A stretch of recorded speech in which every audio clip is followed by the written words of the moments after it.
B.J.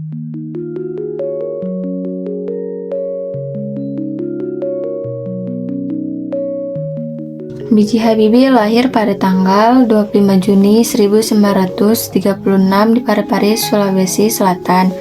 Ayah Habibie adalah seorang ahli pertanian dan ibunya adalah seorang dokter spesialis mata. Habibie kecil adalah pribadi yang lebih suka menyendiri. Hobinya adalah membaca buku. Walaupun begitu, ia juga termasuk anak yang sangat aktif bertanya. Ayah Habibie meninggal pada saat Habibie berusia 14 tahun. Pada usia 18 tahun, Habibie berkuliah di ITB hanya 1 semester saja. 1 tahun kemudian, Habibie berangkat ke Jerman untuk berkuliah di salah satu perguruan tinggi terbaik di Jerman, yaitu RWTH atas biaya ibunya sendiri.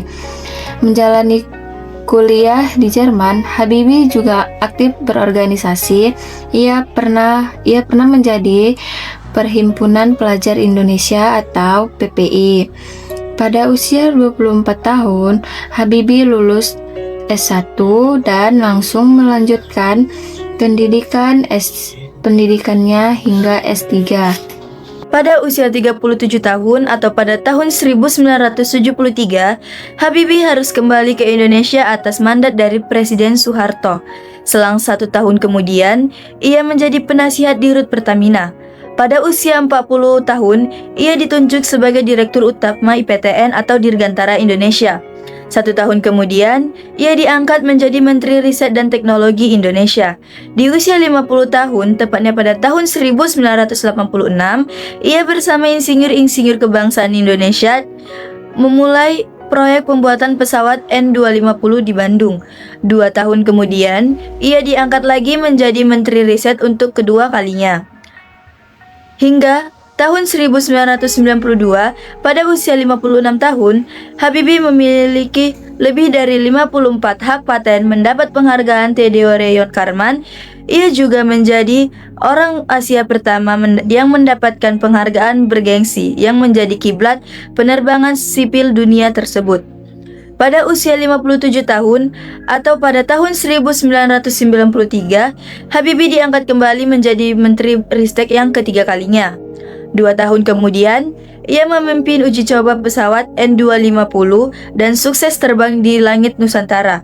Namun, pesawat tersebut harus menunggu sertifikat layak terbang untuk dapat digunakan serta komersial termasuk di perdagangan. 3 tahun kemudian, pada tahun 1998, ia terpaksa menghentikan proyek N250 karena krisis moneter. Di tahun yang sama pula, ia menjadi Wakil Presiden Republik Indonesia mendampingi Presiden Soeharto. Tak lama kemudian, Presiden Soeharto mengumumkan pengunduran diri di Istana Merdeka Jakarta. Ia harus menggantikan Soeharto sebagai Presiden Republik Indonesia.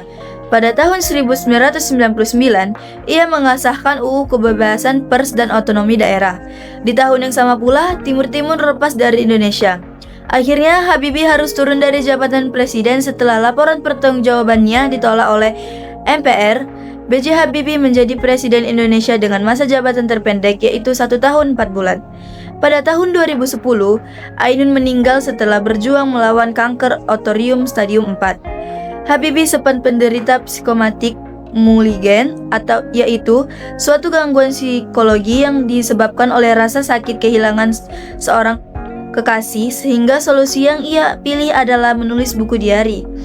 Habibie rutin berziarah ke makam Ainun setiap hari selama 100 hari dan juga setelahnya. B.J. Habibie meninggal di usia 83 tahun, tepatnya 11 September 2019. B.J. Habibie meninggal dunia di RSPAD Gatot Subroto, Jakarta di usia 83 tahun. Presiden ketiga rakyat Indonesia meninggal karena mengalami gagal jantung. Beliau dimakamkan tepat di samping makam Ainun.